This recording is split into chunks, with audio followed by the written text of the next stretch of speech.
warahmatullahi wabarakatuh. Halo semua, perkenalkan nama saya Purwanti Eka Putri dengan NIM 856512224, Fakultas S1 Pendidikan Guru Sekolah Dasar Keguruan dan Ilmu Pendidikan, Universitas Terbuka Pekanbaru. Baiklah, di video kali ini saya akan mengerjakan tugas dari mata kuliah Filsafat Ilmu. Yang pertama, saya akan menjelaskan mengenai pengertian filsafat ilmu.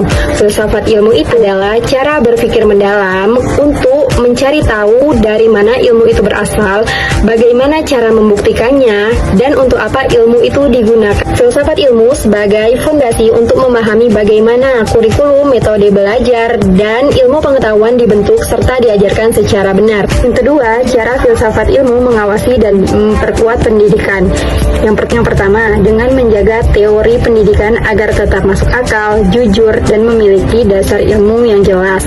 Yang kedua, dengan memastikan pendidikan fokus membentuk karakter manusia dan bukan hanya sekedar hafalan saja. Yang ketiga, dengan menjadikan kompas agar metode penelitian pendidikan tetap objektif dan benar. Yang ketiga, pendidikan bermakna. Pendidikan bermakna itu membuat siswa paham akan mencari ilmu dan bukan hanya dengan cara menghafal rumus ataupun materi.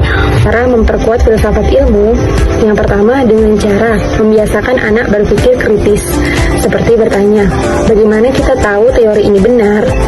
Yang kedua, paham akan hakikat, apa yang nyata dan bagaimana ilmu-ilmu saling terhubung tanpa terlihat terpisah. Yang ketiga, siswa tahu ilmu harus digunakan untuk kebaikan bukan untuk merusak. Yang keempat, ilmu pengetahuan bisa berubah jika ada penemuan baru. Contohnya, di pelajaran sains, murid-murid tahu kalau sifat sains itu dinamis. Jadi, mereka siap menerima kebenaran jika ada penemuan baru. Keempat, alasan filsafat ilmu disebut pisau analisis. Filsafat ilmu disebut pisau analisis karena membongkar suatu masalah sampai ke akar-akarnya. Yang pertama, ontologi, untuk mencari tahu hakikat kebenaran asli dari suatu objek.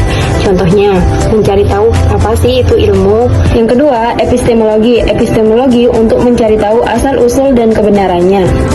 Contohnya, apakah berita yang beredar di TikTok itu benar dan apa buktinya? Yang ketiga, aksiologi, meneliti nilai, baik buruknya dan manfaat dari sesuatu. Contohnya, membedah apakah AI itu membuat manusia makin maju atau malah membuat manusia makin malas. Yang terakhir, contoh penerapan di sekolah. Yang pertama, di bagian aturan kebijakan, contohnya, penerapan zonasi agar semua anak mendapatkan fasilitas belajar yang adil. Yang kedua, di bagian isi kurikulum. Contohnya, materi pembelajaran dibuat agar anak bisa memecahkan masalah dan bukan hanya menghafal rumus ataupun materi. Yang ketiga, di bagian proses pembelajaran.